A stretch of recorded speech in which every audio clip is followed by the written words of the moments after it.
La grande majorité des joueurs sur Brawl Stars jouent au mode survivant. Du coup, je me suis dit que c'était le moment de sortir un top 10 dans ce mode-là. Et on commence directement en deuxième position avec Bull. Pourquoi Bull? Parce que dans la plupart des maps actives, on a des buissons comme Secoupe volante ou encore Caverne bouillante, où là, on a vraiment beaucoup de buissons. Il va donc pouvoir profiter de cet avantage pour prendre ses adversaires au corps à corps et pouvoir les éliminer beaucoup plus facilement. Et c'est au corps à corps qu'il excelle. Avec son ulti, il va pouvoir foncer sur les ennemis pour pouvoir les éliminer beaucoup plus facilement ou encore fuir en cas d'urgence. En 9e position, on retrouve Eve. Et là, encore une fois, elle se retrouve dans ce top 10 parce que dans la plupart des maps actives qu'on a en ce moment, il y a énormément de points d'eau, notamment dans la map Passage sombre ou encore Lac d'acide. Et c'est notamment dans cette dernière map, elle va pouvoir tirer au maximum parti de sa capacité de pouvoir se déplacer sur l'eau. Il lui suffit de se cacher derrière ce mur-là en fin zone pour aller chercher un bon top. Il ne faut pas aussi oublier que ces larves générées avec son gadget ou encore son outil lui permettent de révéler la position des adversaires. En 8e position, on retrouve Shelly et là encore, elle se retrouve dans ce classement pour les mêmes raisons que Bull. Que Shelly peut offrir beaucoup plus de DPS, mais alors beaucoup plus de DPS que Bull, notamment avec son ulti. Elle peut aussi affronter des brawlers qui ont une plus grande portée qu'elle de base, notamment avec son gadget Pigeon d'argile. Et avec son star power poncement qui, dès que Shelly perd plus de 60% de ses points de vie, elle récupère instantanément 2000 points de vie. Et je le rappelle que cette barre de chargement se recharge en seulement 15 secondes. Et je peux vous assurer que tout ça, c'est vraiment très utile pour survivre dans ce mode-là. Mais avant de continuer, n'hésite pas à liker et à t'abonner, ça m'aiderait énormément et un grand merci à ceux qui le feront. En 7e position, on retrouve Ricochet. Là, encore une fois, il est dans ce top à cause de l'environnement des maps.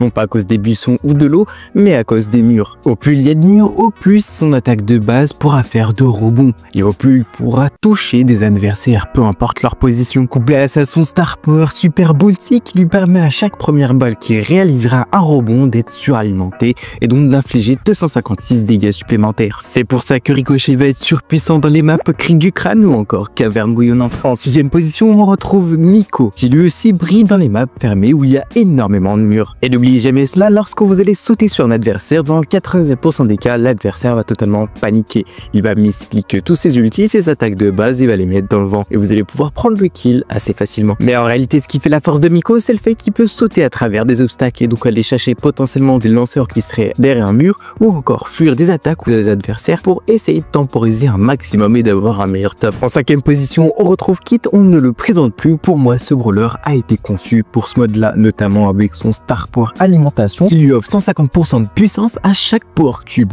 Et avec son super qui se recharge tout seul qui va lui permettre d'éliminer une grande majorité des brawlers mis à part les tanks et son gadget qui va le rendre invisible, Kit mérite clairement sa place dans ce classement.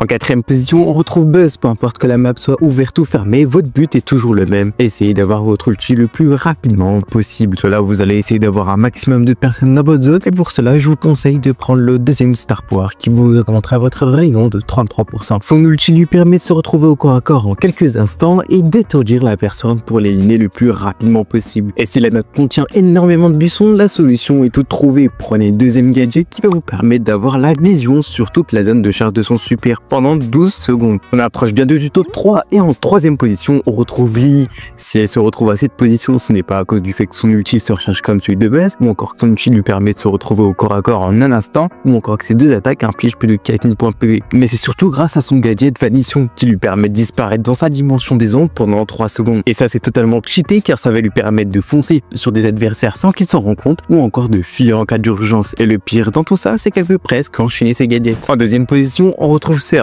Une fois avoir atteint l'étape 3, Surge est beaucoup trop fort. Que ce soit au niveau de sa vitesse de déplacement ou encore de sa portée, je le rappelle, avec son attaque de base, Surge inflige 2360 dégâts. Avec son ulti qui inflige 2000 dégâts qui va lui permettre de sauter à travers un obstacle pour aller chercher un ennemi qui s'y trouvait derrière ou encore de repousser un ennemi qui essayait de le foncer dessus. Je vous conseille de prendre le premier gadget qui va vous permettre de passer à l'étape supérieure pendant 10 secondes, ce qui reste absolument pas négligeable, et de prendre le premier aussi Star Power qui va vous permettre de diviser ou de fractionner votre attaque à chaque obstacle. Ajoutez à ça son hypercharge qui va lui permettre de fractionner son attaque même s'il ne touche pas d'objet, vous obtenez l'un des meilleurs brawlers dans ce mode là. Et voilà ce que vous attendez tous depuis le début, de connaître le brawler à la première position.